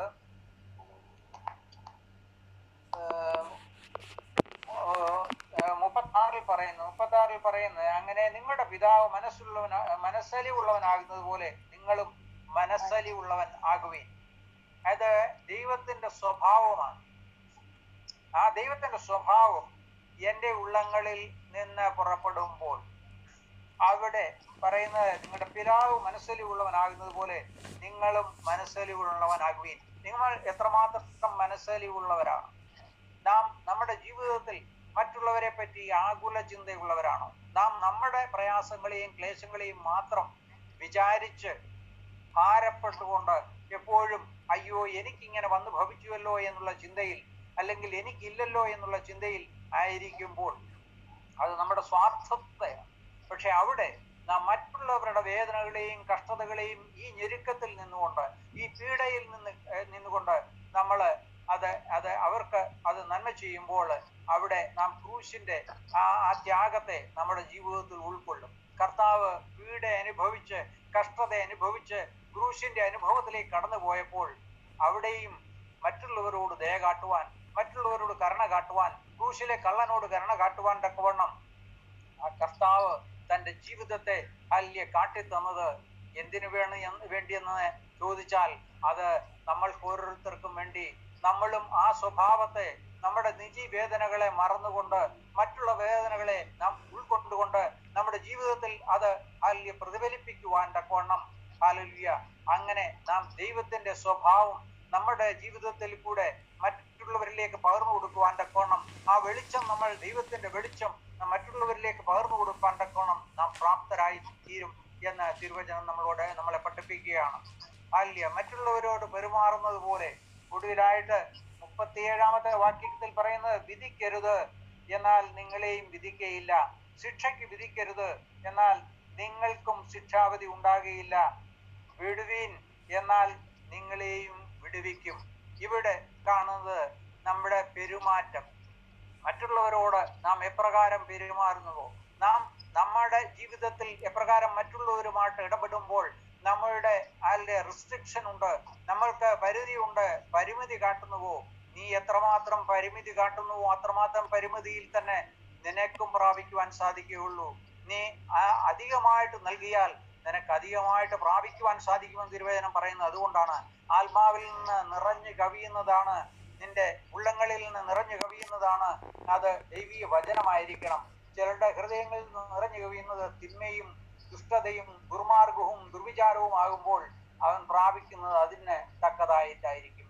എങ്കിൽ നിന്റെ ഹൃദയത്തിൽ ദൈവത്തിന്റെ വചനം ക്രിയ ചെയ്തുവെങ്കിൽ, നിന്റെ ഹൃദയത്തിൽ നിന്ന് ദൈവീയ വചനം പുറപ്പെടുന്നുവെങ്കിൽ അത് ഹല്ലേലൂയ സ്തോത്രം, അത് അധികമായിട്ട് മറ്റുള്ളവർ ഹൃദയങ്ങളിലേക്ക് പകർന്നു കൊടുക്കുമ്പോൾ അവിടെ ശുദ്ധീകരണം ഉണ്ടാകും, അവിടെ ഒരു വീണ്ടെടുപ്പിന്റെ വില ഹല്ലേലൂയ അവിടെ ഉണ്ടാകും, ഹല്ലേലൂയ നന്മ ഉളവാകും. സ്തെഫാനോസ് അപ്രകാരമുള്ള ഒരു വ്യക്തിത്വത്തിലായിട്ട് നമുക്ക് കാണുവാൻ സാധിക്കും. വേദനയുടെ നടുവിലും ഹല്ലേലൂയ പതറാതെ നിന്നുകൊണ്ട് മറ്റുള്ളവർക്ക് വേണ്ടി യാചിക്കുന്ന ഒരു ആത്മാവ്. ഹല്ലേലൂയ കർത്താവ് അപ്രകാരമായിരുന്നു. ഇവർ ചെയ്യുന്നത് എന്നതെന്ന് അറിയായതുകൊണ്ട് അയ്യോ ഇവരോട് ക്ഷമിക്കണമേ നാഥ എന്ന് പറയുന്ന ഒരു കർത്താവിന്റെ മക്കൾ. ഹല്ലേലൂയ നമ്മുടെ ജീവിതത്തിന്റെ പെരുമാറ്റം എപ്രകാരമാണ്? നന്മയുടേതാണോ തിന്മയുടേതാണോ എടുത്തടിച്ച് പറയുന്ന കൂട്ടത്തിലല്ലേ നമ്മൾ ഓരോരുത്തരും ചിന്തിക്കേണ്ടതാണ്. എന്റെ ജീവിതത്തില് ഹല്ലേലൂയ ഞാൻ എപ്രകാരം മറ്റുള്ളവരോട് പെരുമാറുന്നു, എന്റെ ഭർത്താവിനോട് എങ്ങനെ പെരുമാറുന്നു, എന്റെ മക്കളോട് എങ്ങനെ പെരുമാറുന്നു, എന്റെ സഹോദരോട് എങ്ങനെ പെരുമാറുന്നു, എന്റെ ചുറ്റുപാടുകളോട് എങ്ങനെ പെരുമാറുന്നു. പെരുമാറ്റത്തിനൊക്കെയും എനിക്കും എപ്രകാരം ഞാൻ അളന്നു കൊടുത്തുവോ അപ്രകാരം എനിക്ക് തിരിച്ചു കിട്ടുമെന്ന് ഒന്ന് ചിന്തിച്ചു കൊള്ളുന്നത് നല്ലതാണ്. ഹല്ലേലൂയ. ഇവിടെ ഈ കൽപ്പനകൾ നമ്മളെ കുറിവാക്യത്തിലേക്ക് എത്തിക്കുകയാണ്. മുകളിൽ പറഞ്ഞ വാക്കുകളൊക്കെയും ഒന്ന് നമ്മൾ ചെയ്യേണ്ട കാര്യങ്ങളെ പറ്റി പറഞ്ഞു, അതിനെപ്പറ്റി നമ്മൾക്ക് ലഭിക്കാവുന്ന നന്മ എന്ത് എന്ന് തിരുവചനം നമ്മളെ പഠിപ്പിച്ചു. ഇവിടെ ഈ കൽപ്പനകൾ നമ്മളെ കുറുവാക്യത്തിലേക്ക് എത്തുകയാണ്. അതിന്റെ അർത്ഥം യേശു ഒരു ഉദാഹരണത്തിലൂടെയാണ് വെളിവാക്കുന്നത്. യേശുവിന്റെ പറയുന്നത് അളവ്, അധികമായ അളവ് ഞാൻ നിങ്ങൾക്ക് നൽകും. എന്താണ് പറയുന്നത്? അധികമായ ഒരു അളവ് ഞങ്ങൾ നിങ്ങൾക്ക് തരും. കൊടുപ്പീൻ എന്നാൽ നിങ്ങൾക്ക് കിട്ടും. അമർത്തിക്കുലുക്കി കഴിയുന്ന ഒരു നല്ല അളവ് നിങ്ങളുടെ മടിയിൽ തരും. നിങ്ങൾ അളക്കുന്ന അളവിനാൽ നിങ്ങൾക്ക് അളന്ന് കിട്ടും. കർത്താവിന്റെ നാളിൽ ഉപഭോക്താവ് ധാന്യം അളക്കുന്നതിനുള്ള 4 ഘടകങ്ങൾ ഉണ്ടായി ആ കാലഘട്ടത്തിൽ. ആദ്യം വിൽപ്പനക്കാരൻ മുകളിലേക്ക് വക്കോളവും അളവ് പാത്രം നിറയ്ക്കും. രണ്ടാമതായിട്ട് അവൻ ധാന്യം താഴേക്ക് അമർത്തി കുറച്ചുകൂടി നിറയ്ക്കുന്നു, വളരെ അമർത്തി കുലുക്കുന്നത്. ഞാൻ എൻ്റെ ജീവിതത്തിൽ എൻ്റെ അപ്പന് കൃഷി ഉണ്ടായിരുന്ന കാലത്ത് ഞാൻ കണ്ടിട്ടുണ്ട്. വേലക്കാർക്ക് അമർത്തി കുലുക്കി, അവരോട് പറയാം അമർത്തി കുലുക്കി നീ എടുക്ക്, അത് കവിഞ്ഞൊഴുകട്ടെ, അത് അവർക്കായിട്ട് മാറ്റി വയ്ക്കുമായിരുന്നു. അങ്ങനെ ഉള്ള അവസ്ഥ ഞാൻ കണ്ടിട്ടുണ്ട്. അതുകൊണ്ട് എനിക്ക് ഇതിനെപ്പറ്റി നല്ല ഒരു അറിവുണ്ട്. അവൻ ധാന്യം താഴേക്ക് അമർത്തി കുറച്ചുകൂടി നിറയ്ക്കുന്നു. മൂന്നാമതായിട്ട് ചെയ്യുന്നത് അവൻ അളവ് പാത്രം കുലുക്കുന്നു. അതിനാൽ അളവ് പാത്രത്തിൽ കൂടുതൽ ഇടയുണ്ടാകുകയും പിന്നീട് കുറച്ചുകൂടി ധാന്യം നിറയ്ക്കുകയും ചെയ്യും. അവസാനമായിട്ട് 4ാമത്തെ ഘട്ടത്തിലാണ് അളവ് പാത്രം കവിഞ്ഞൊഴുകുന്നവരെ അയാൾ ധാന്യം നിറയ്ക്കുകയാണ്. ആണ് കർത്താവ് ഇവിടെ ഉപമായി പറഞ്ഞത്. ആ കവിഞ്ഞൊഴുകുന്ന ഒരു അളവ് ധാന്യം നിറയ്ക്കുന്നു.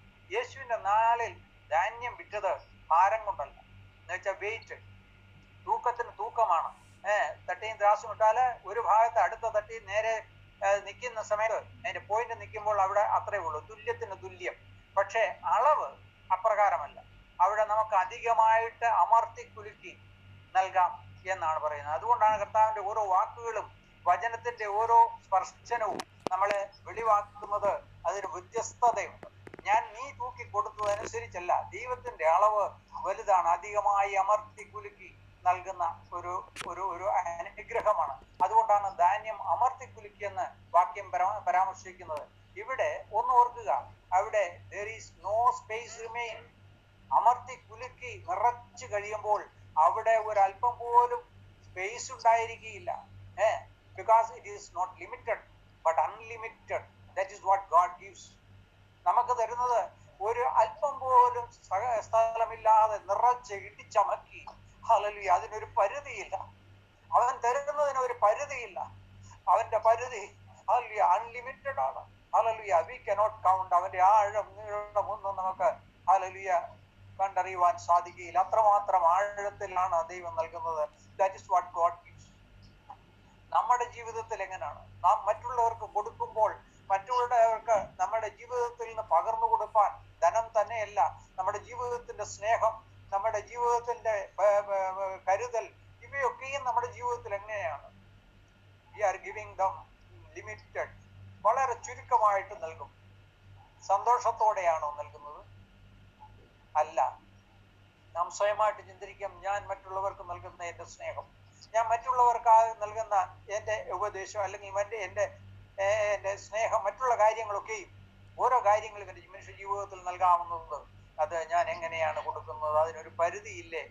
അതിനപ്പുറമായിട്ട് ഞാൻ കൊടുക്കാറുണ്ടോ? പക്ഷേ ദൈവമോ അൺലിമിറ്റഡ് ആയിട്ട്, ദൈവത്തിന്റെ ആത്മാവ് എൻ്റെ ഉള്ളങ്ങളിൽ വസിക്കുന്നുവെങ്കിൽ ഇവിടെ നമ്മളെ പഠിപ്പിക്കുന്നത്, നിനക്ക് പരിധിയില്ലാതെ വണ്ണം നീ അളന്നു കൊടുക്കുവാൻ പ്രാപ്തിയുള്ളവനാകണം.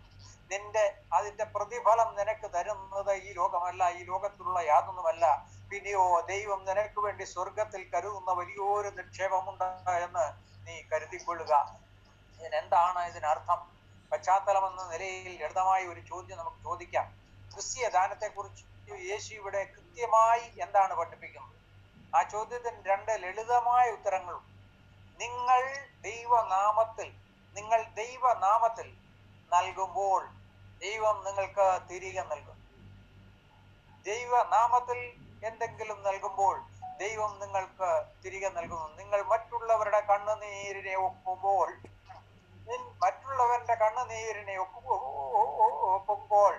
നിന്റെ കണ്ണുനീരിനെ തുടയ്ക്കുവാൻ ദൈവത്തിന്റെ കരങ്ങൾ അടുത്തു വരും. മറ്റുള്ളവർ വേദനപ്പെടുമ്പോൾ അവർക്ക് ആശ്വാസം നീ പകർന്നു കൊടുക്കുമ്പോൾ നിന്നെ ആശ്വസിപ്പിപ്പാൻ ദൈവത്തിന്റെ പരിശുദ്ധാത്മാവ് നിന്നിലേക്ക് കടന്നു വരും.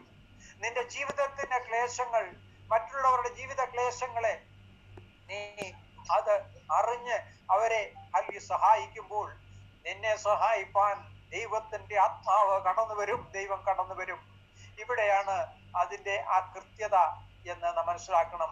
അതുകൊണ്ട് നീ ഉപയോഗിക്കുന്ന അതേ അളവാണ് ദൈവം ഉപയോഗിക്കുന്നത്. നീ അളവില്ലാതെ നൽകിയാൽ അളവില്ലാതെ വണ്ണം അധികരിച്ച് നിനക്ക് നൽകും.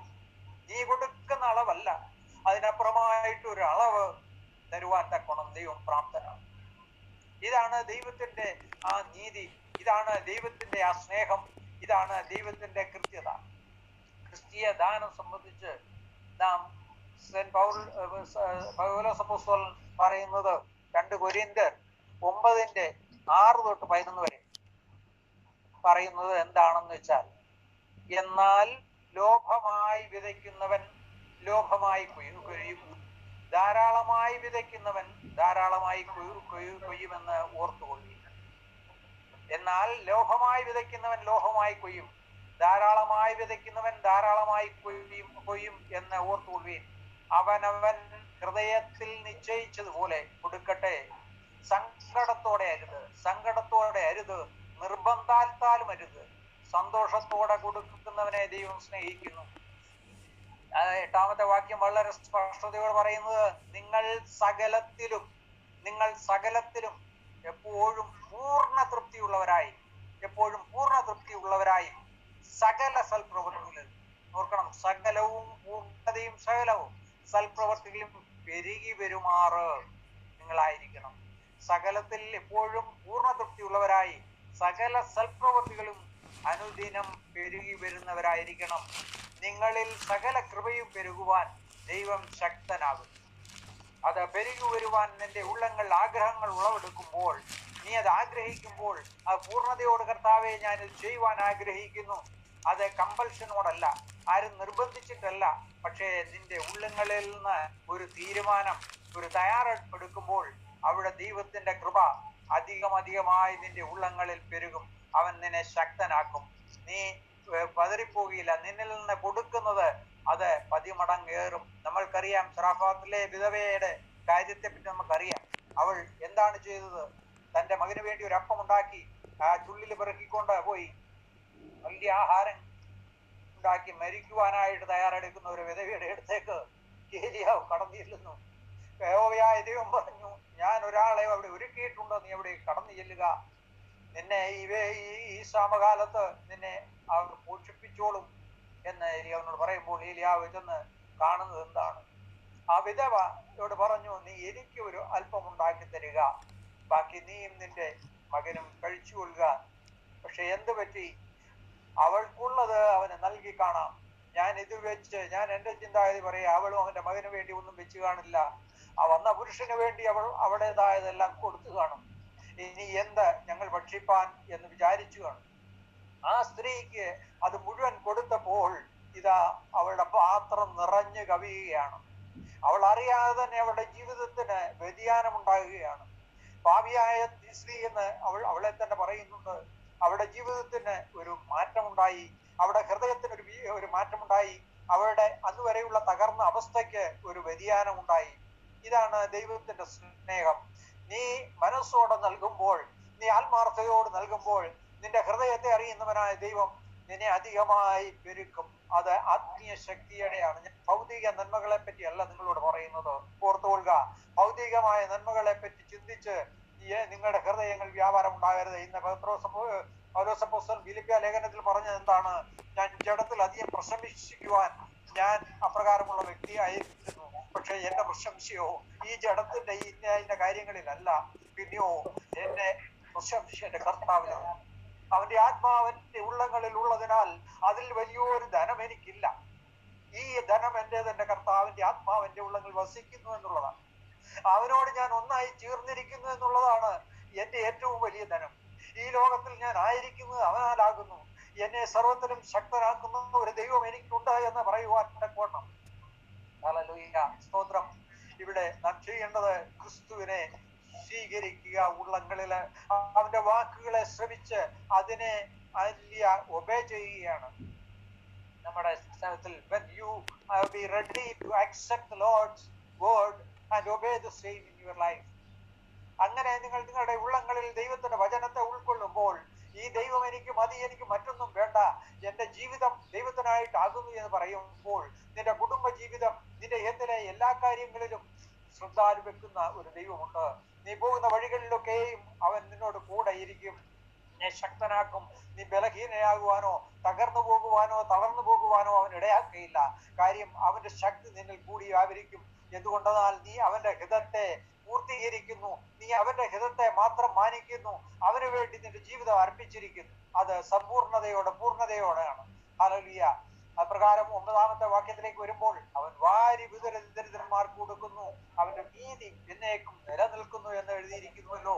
എന്നാൽ വിതയ്ക്കുന്നവന് വിത്തും ഭക്ഷിപ്പാൻ ആഹാരവും നൽകുന്നവൻ നിങ്ങളുടെ വിലയും നൽകി ഫലിപ്പിക്കുകയും നിങ്ങളുടെ നീതിയുടെ വിളവ് വർദ്ധിപ്പിക്കുകയും ചെയ്യും.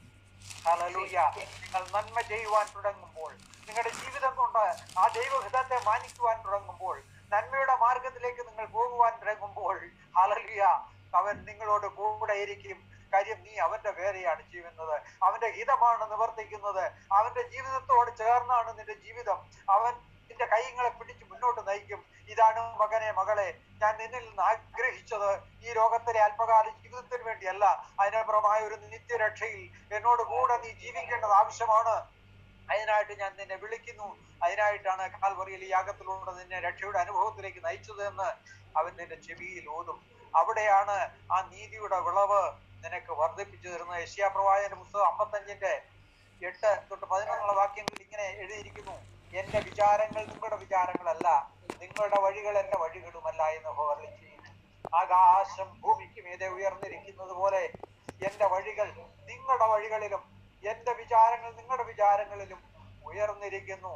നോക്കുക, എന്റെ വിചാരങ്ങളും എന്റെ ചിന്തകളും എത്രമാത്രം കുറവുള്ളത്. പിന്നെയോ യഹോവയുടെ വിചാരങ്ങളും അവന്റെ എനിക്ക് വേണ്ടിയുള്ള കരുതലും എത്ര അധികമാണ് എന്ന് വിശ്വസിക്കുന്നു. അപ്രകാരം എഴുതുന്നുണ്ട്: മഴയും ഹിമവും ആകാശത്ത് പെയ്യുകയും അവിടേക്ക് മടങ്ങാതെ വിതപ്പാൻ വിത്തും തിന്മാൻ ആഹാരവും നൽകത്തക്കവണ്ണം ഭൂമിയെ നനച്ച് ഫലവത്താക്കി വിളയിക്കുന്നത് പോലെ എന്റെ വായിൽ നിന്ന് പുറപ്പെടുന്ന എന്റെ വചനമായിരിക്കും. അത് വെറുതെ എന്റെ അടുക്കിലേക്ക് മടങ്ങി വരാതെ എനിക്കിഷ്ടമുള്ളത് നിവർത്തിക്കുകയും ഞാൻ അയച്ച കാര്യം സാധിപ്പിക്കുകയും ചെയ്യും. ദൈവത്തിന്റെ വചനം നിന്റെ എഴുത്തിലേക്ക് വരുമ്പോൾ അത് പ്രാവർത്തികമായി തീരണമെങ്കിൽ, ഹല്ലേലൂയ, ഉറങ്ങിയിരിക്കുന്ന വിത്തേ, നീ ഇന്ന് ഒന്ന് വീഴുക. ഹല്ലേലൂയ, നിന്റെ ഉള്ളങ്ങളിൽ നിന്ന് പൊട്ടിപ്പുറപ്പെടുന്നത് ആത്മാവിന്റെ ശക്തിയാണ്. ഹല്ലേലൂയ. നീ ഉറങ്ങിയിരുന്നാൽ നീ തളർന്നു പോകും, തകർന്നു പോകും. ദൈവത്തിന്റെ വചനം വരുന്നത് നമ്മെ ശുദ്ധീകരിക്കാനാണ്. ദൈവത്തിന്റെ വചനം വരുന്നത് നാം അവന്റെ പ്രവൃത്തിയിൽ ഹല്ലേലൂയ അവനോട് ചേർന്ന് മുന്നോട്ട് പോകുവാനാണ്. അവന്റെ ആഗ്രഹങ്ങളെ നിവർത്തിക്കുവാനാണ്. അല്ലാതെ നമ്മുടെ ഇച്ഛപ്രകാരം ജീവിതം നയിക്കുവാനല്ല. അല്പകാല ജീവിതത്തിലേക്ക് വേണ്ടിയാണോ നമ്മുടെ ജീവിതം? ഈ രാത്രിയിൽ നാം മരിച്ചാല്, ഈ രാത്രിയിൽ നമ്മൾ ഇവിടുന്ന് മാറ്റപ്പെട്ടാല് നമുക്ക് എന്ത് നേട്ടമുള്ളൂ? അതാണ് കർത്താവ് പറഞ്ഞത്, ഒരുവൻ സർവ്വലോകവും നേടിയാലും ഹല്ലേലൂയ സ്വന്തം ആത്മാവിനെ നേടിയില്ല. സ്തോത്രം. ഇങ്ങനെ ദൈവത്തിന് ഞങ്ങളാൽ സ്തോത്രം വരുവാൻ കാരണമായി തീരും. 11-ാം വാക്യത്തില് അപ്പോസ്തലൻ പറയാണ്, ഇങ്ങനെ ദൈവത്തിന് ഞങ്ങളാൽ സ്തോത്രം വരുവാൻ കാരണമായിരിക്കുന്ന ഔദാര്യമൊക്കെയും കാണിക്കേണ്ടതിന് നിങ്ങൾ സകലത്തിലും സമ്പന്നരാകും. ധനത്തിലുള്ള മനുഷ്യൻ എന്താണ് ചിന്തിക്കുന്നത്? സമ്പന്നത എന്ന് കേൾക്കുമ്പോൾ ഹല്ലേലൂയ അവരുടെ ചിന്ത മെറ്റീരിയലിസ്റ്റിക് റിച്ച്നെസ് ആണ്. ഈ ലോകത്തിന്റെ സമ്പത്ത്, ഈ ലോകത്തിന്റെ സ്ഥാനമാനങ്ങള്, ഈ ലോകത്തിന്റെ മഹിമയാണ് അവരുടെ ചിന്തയിൽ വരുന്നത്. പക്ഷെ മനുഷ്യ, നിന്റെ ജീവിതത്തിൽ സമ്പന്നത ഉണ്ടാകേണ്ടത് സ്പിരിച്വൽ ഗ്രോത്ത് ആണ്. It is not the materialistic richness but the spiritual growth which is lasting for ever and ever. നിന്റെ ആത്മാവിന്റെ വളർച്ചയാണ് നിനക്ക് ആവശ്യം. അത് അവിടെ നിലനിൽക്കുന്നതാണ്. അതിന് ഒരു അന്ത്യമില്ല, ഒരു ലിമിറ്റ് ഇല്ല. It is unlimited. ഓരോ ദിവസവും നീ പരിജ്ഞാനം പ്രാപിക്കുമ്പോൾ, നീ ദൈവീയ വചനവുമായിട്ട് കൂടുതൽ ആഴത്തിൽ ഇടപെടുമ്പോൾ, ദൈവ ആത്മാവുമായിട്ട് കൂടുതൽ ഇടപെടുമ്പോൾ നിന്റെ ജീവിതത്തിൽ ഉണ്ടാകുന്ന വ്യതിയാനങ്ങള് അത് വലുതാകും. നീ ഒരു സമ്പന്നനായി തീരും. ദൈവത്തിന്റെ ആത്മീയ വചനത്തിന്റെ സമ്പന്നത, ദൈവത്തിന്റെ സാന്നിധ്യബോധത്തിന്റെ സമ്പന്നത, ദൈവത്തിന്റെ ആത്മാവിനാൽ ഉൾക്കൊള്ളുന്ന സമ്പന്നത നിന്റെ ജീവിതത്തിൽ ഉളവാകും. ഇതോർക്കുക. മിതമായി വിതയ്ക്കുന്നവൻ മിതമായി, ഉദാരമായി വിതയ്ക്കുന്നവൻ ഉദാരമായി. അത് കൃഷിയിടങ്ങളിൽ അനുവർത്തിക്കുന്ന ഒരു തത്വമാണ്. അല്പം വിതയ്ക്കുക, അല്പം കൊയ്യുക. ധാരാളം വിതയ്ക്കുക, ധാരാളം കൊയ്യുക. ഇവിടെ വിതയ്ക്കുക എന്നുള്ളത് നാം ചെയ്താലും നമുക്ക് പ്രവൃത്തി, ഹാർഡ് വർക്ക് ചെയ്തില്ലെങ്കിൽ അതിൽ നിന്ന് ഫലം കിട്ടുകയില്ല. പറഞ്ഞതിൻ്റെ അർത്ഥം, വചനമെന്ന വിത്ത് നിന്റെ ഉള്ളങ്ങളിൽ വിതയ്ക്കപ്പെട്ടു. സത്യമാണ്, ഇന്ന് നമ്മുടെ ഉള്ളങ്ങളിൽ വിതയ്ക്കപ്പെട്ടു എങ്കിലും അത് വളരേണ്ടത് ആവശ്യമാണ്. ആ ക്രോപ്പ് വളരേണ്ടത് ആവശ്യമാണ്. അതിനെന്താണ് ചെയ്യുന്നത്? That is the spiritual growth and enrichment of spiritual life ahead. നമ്മുടെ ദൈവത്തിന്റെ ഈ വചനം നമ്മൾ കേട്ടിട്ട് അതിനെ അനുനിമിഷം നമ്മുടെ ജീവിതത്തിൽ അതിനെ വളർത്തണം. അതിനുവേണ്ടി പരിശ്രമിക്കണം. അതിനുവേണ്ടി ദിനരാത്രങ്ങൾ നാം ചെലവിടണം. അപ്പോഴാണ് നമ്മുടെ ആത്മാവിന്റെ വളർച്ച, നമ്മുടെ ആത്മീയ ശക്തിയുടെ വളർച്ച അനുദിനം ഉണ്ടാകുന്നത്. അങ്ങനെ നാം സമ്പന്നരായി തീരും. നാം അല്ല കേട്ടിട്ട് ആ വിത അങ്ങനെ കിടന്നാൽ ആ വിത്ത് പാഴും ശൂന്യമായി പോകും. അതല്ല, ആ വിതയ്ക്കുന്നത് അത് മിതമായിട്ടായിരിക്കരുത്, ധാരാളമായിട്ട് ഒരു ഉത്സുകത. നിന്റെ ഉള്ളങ്ങളിൽ ഒരു ആത്മീയ തീഷ്ണത ഉണ്ടാകണം. ദൈവമേ, ഇത് ഞാൻ വിതയ്ക്കുന്നത് അല്പമായിട്ടല്ല, അധികമായിട്ട് ഞാൻ വിതയ്ക്കും. ഈ വിത എന്റെ ഹൃദയത്തിൽ അധികമായിട്ട് വളർന്നു വരണം. എന്റെ ജീവിതത്തിൽ അത് വളർന്നു വരണം. അത് മറ്റുള്ളവർക്കും അത് നന്മയ്ക്കായി തീരണം. എന്റെ സ്വാർത്ഥതയ്ക്ക് വേണ്ടിയല്ല, എന്റെ നിജ ജീവിതത്തിന് വേണ്ടിയല്ല. ദൈവത്തിന്റെ ആഗ്രഹങ്ങളെ നിവർത്തിപ്പാൻ തക്കവണ്ണം, മറ്റുള്ളവരുടെ ജീവിതത്തിലേക്ക് പകർന്നു കൊടുക്കാൻ തക്കവണ്ണം, എനിക്ക് തന്നെയല്ല ഞാൻ ആഹാരത്തിന് വേണ്ടി കൃഷി ചെയ്യുന്നത്, മറ്റുള്ളവരുടെ ആഹാരത്തിന് വേണ്ടി. നാം പഞ്ചാബിലൊക്കെ കൃഷി ചെയ്തു വരുന്ന ആഹാരം നമ്മൾ ഇന്നിവിടെ അനുഭവിക്കുന്നത് പോലെ, ലോകത്തിന്റെ നാനാഭാഗത്തിലേക്ക് ആ ഭൗതിക ആഹാരം കടന്നു ചെല്ലുന്നത് പോലെ, ആത്മീയമായ ഈ വളർച്ച, ആത്മീയമായ ഈ കൃഷി, ഈ വിത, ഇതില് മറ്റുള്ളവരുടെ ജീവിതത്തിലെയും പകർന്നു കൊടുക്കാൻ തക്കവണ്ണം നാം പ്രാപ്തരായി തീരണം. ഹല്ലേലൂയ, സ്തോത്രം. ഉദാരമായി ദാതാക്കളാകാൻ ധൈര്യപ്പെടുന്നവർക്ക് ദൈവത്തിന്റെ വാഗ്ദാനമാണ്. എന്താണ് ഈ ദൈവത്തിന്റെ വാഗ്ദാനം? ദൈവത്തിന്റെ രാജ്യവും നീതിയും അന്വേഷിപ്പി. അവന്റെ രാജ്യവും നീതിയും അന്വേഷിപ്പിക്കുന്ന അവരോട് ലൂക്കോസുവിശേഷം 12:31-32 വായിക്കാമോ ആരെങ്കിലും? 12:31-32. ലൂക്കോസ് 12:31-32. അവന്റെ രാജ്യം അന്വേഷിപ്പീൻ, അതോടുകൂടി നിങ്ങൾക്ക് ഇത് കിട്ടും. ചെറിയ ആട്ടിൻകൂട്ടമേ, ഭയപ്പെടരുത്. നിങ്ങളുടെ പിതാവ് രാജ്യം നിങ്ങൾക്ക് നൽകുവാൻ പ്രസാദിച്ചിരിക്കുന്നു. നിങ്ങൾ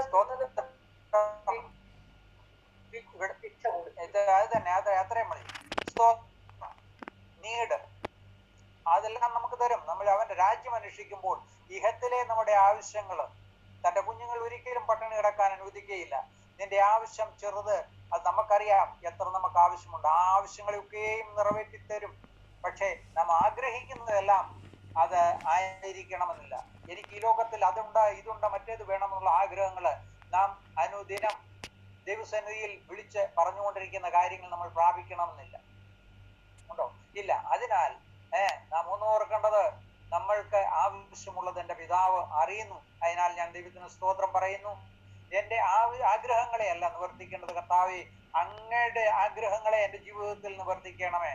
എൻ്റെ ആവശ്യങ്ങളെ അറിയുന്നവനായ നീ, ഹല്ലേലൂയ, എൻ്റെ ആഗ്രഹങ്ങള് കർത്താവേ, അവിടുത്തെ ആഗ്രഹങ്ങൾ നിവർത്തിപ്പാൻ തക്കവണ്ണം എൻ്റെ ജീവിതമായി തീരണമേ എന്ന് നാം പറയണം. ഹല്ലേലൂയ, സ്തോത്രം. ഒന്ന് ഓർക്കണം, കൂടുതൽ കൊടുത്തു എന്നതല്ല, ഹൃദയത്തിന്റെ മനോഭാവമാണ് നമ്മുടെ ജീവിതത്തില് പ്രധാനം. കൂടുതൽ കൊടുത്തു എന്നുള്ളതല്ല, ഹൃദയത്തിന്റെ മനോഭാവം. ഭൗതികമായ സാധനങ്ങൾ കൊടുക്കുന്നതിലല്ല, നമ്മുടെ ഹൃദയത്തിൽ നിന്ന് നാം മറ്റുള്ളവരോട് ദയകാട്ടി നമ്മളെ പ്രവർത്തികമാക്കി തീർക്കുന്നതാണ് നമ്മൾക്ക് ആവശ്യം. അതുകൊണ്ട് നാം എപ്പോഴും ഒരു വ്യക്തിയും, നാം പറയുന്നത് എല്ലാവരും ഓൾമോസ്റ്റ് വചന ശുശ്രൂഷ ചെയ്യുമ്പോൾ നമ്മളെ പല വിധത്തിലുള്ള ചിന്താഗതികളിലേക്ക് കൊണ്ടുപോകും. എന്താണ് ആ ചിന്താഗതികൾ കൊണ്ടുപോകുന്നത്? ഈ ലോകത്തിന്റെ മെറ്റീരിയലിസ്റ്റിക് അവസ്ഥയിലേക്ക് കൊണ്ടുപോകും. നിന്നെ തലയല്ല വാലല്ല തലയാക്കും, വാലല്ല തലയാക്കുമെന്ന് പറയുന്നത്.